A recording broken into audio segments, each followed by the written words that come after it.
Ladies and gentlemen, we are Cabbage here at Tramlines Cubicle Toilet Portaloo. And you're watching Fly FM. The best new music for NTU. This is Fly FM.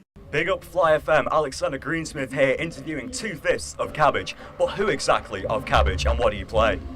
My name is Lee, I'm the multi-instrumentalist of Cabbage. And you move around the stage a lot as well, you're also the athlete as well. Yeah, the athlete, yeah.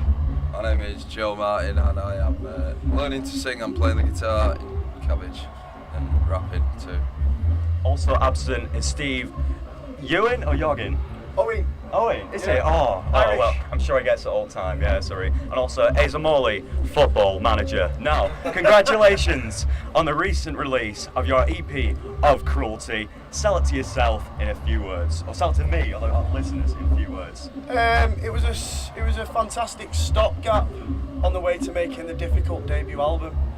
We've now put 24 songs out, and we thought we'd just celebrate a few musings like phony bands, the British rail system, of course... I thought that was about internet. When I first looked at the title, and then I thought, oh, this is genius, because it relates to me so much. Which one's this? Network Betrayal. Because it's like, when I go to train Sheffield today, or yesterday, they were like, welcome to the People's Republic of South Yorkshire. I don't want to know about that. I mean, yeah, it's a nice bit of humour, but it happens all the time, and then whether they love the sound of their own voices, and as a radio presenter, that related to me a lot. It's fine if you're a radio presenter, but you know, if you're some two-bob conductor who's waffling on for most of the journey, and they don't realise how loud that tannoy is. Yeah, I know, it's proper loud. It is proper loud. You know. Especially for musicians, we're sick of loud noises, but I'll try not to be a radio presenter, straight conductor if my radio presenter career goes down the pots, but I can't make any guarantees. And I must say, Celebration of the Disease got a little bit of Kasabian vibes to me. Did you pick up a few influences on tour earlier this year? No, not really. I mean, it's probably the most Manchester-related song we've released. It wasn't anything we intentionally did, we just went for the sort of the traditional kind of 90s Manchester, I suppose, kind of vibes. Well, I'd like to explore with new instruments as well, the cork and whatnot, and new recording techniques with James Skelly at Park Street. So, you know, it's just a bit of a slight change in sound, I guess, which is just a natural progression. But I don't think we intended it for it to sound like anyone in particular. So. Well, considering you've dallied from performance poetry, and considering the most famous performance poet in the UK is in fact from Salford, do you take any influence from John Cooper Clarke or any other local poets, for example? Yeah, Matt Garry as well, who's toured with John Cooper Clarke for several years now. He's incredible. I was lucky enough to see him at the Manchester International Festival recently.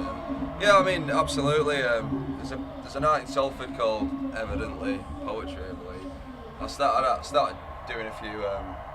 It's just an open mic night where everyone gets one poem each, and it's just a really good place to get your foot in the door and get comfortable doing performance poetry, really. And shortly after that, we started the band. So I'm yet to return, but I'd very much like to if you're watching Evidently. So yeah. Quick one, from a Manx point of view, is Salford Manchester? No, it's Salford. Yes, well, now immediacy, from my perspective, it definitely is better. Oh, is it better than Manchester? No, I mean, is it Manchester? Oh, right. No, it's two entirely different cities, really. But, yeah, I think, you know, if you talk to any Salfordian, they'll gladly... Salford's a real tight-knit community, isn't it? They'll gladly point out the differences, mainly borders and whatnot. So. And I want to point out the differences today in your attire, because I've just gone for classic vintage, blending in with the grass sort of thing. But we've got, not even sure.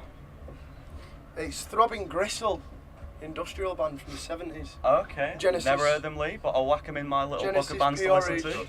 Who went on to become Psychic TV. Oh, okay. Very, very influential. Not just to me, but to the whole world. Well, hopefully me as well. And do we have an obscure 70s band in here? Absolutely not. No, but we have... Justice for the 96. The Hillsborough campaign. Oh, and there's a very important message on the back.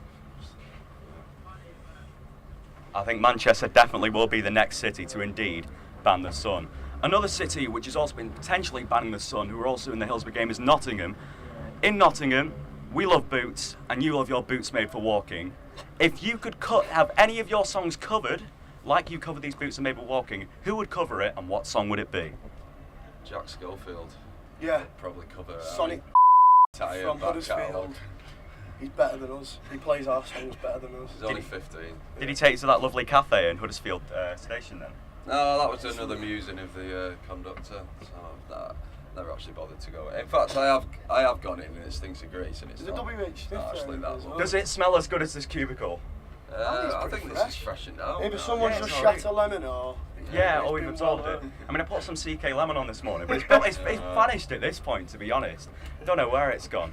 But hey ho, Cabbage, 2 EPs released this year, and as well as the album which you recorded to the tail end of last year. You're on a roll, what's next? Difficult debut album. Very unique position, I like to call it. Yeah. Because most bands get to the difficult second album, but we have released enough music before we've even released a debut. So now it's the difficult debut album. Surely it should be easy, 4th time's the charm, as they say. Yeah, it'll be alright. You know, people can kind of forge what they choose to be a debut album from our back catalogue, really. So we're just going to release an LP that's genuine to us at this moment in time, and you know. And slightly more young, dumb, and full of ellipses. On that note, I would like to give you a parting gift of an indispensable pencil, which is in fact a pen. Do what you want with it. Chuck it in crowd later. What time are you on later? 5 p.m. Yeah, it was in my pocket earlier. But hey, I wrote down these very questions I asked you today, so we've got a little souvenir there. That's a true honour. They were good questions. Thank you very much. Anytime, Joan Lee, thank Thanks, you. Alex. But you know what? Awesome, man. Have a sound set later. Tell Asa Morley to challenge me in Football Manager. Right there. Brilliant. Hey, Asa! Hey, sir! What's your best achievement in Football Manager? Why did I shout into that? He's coming now. Here he comes now. I just gotta get this in. What's that, sorry? What's your best achievement in Football Manager? Won the treble in Newcastle's third season on the last one. I was going to shake your hand thinking I was better than you and psych you with this, but you're actually better than me, so I'm not going to shake your hand with hand sanitizer. That is incredible. Got there you go, promoted there you from go. the Championship, got Europe the next year, and then Thanks, Alex. Treble, aye. Bloody hell. Right. you've actually 30 I goals. like the English Nardwar. Oh my word.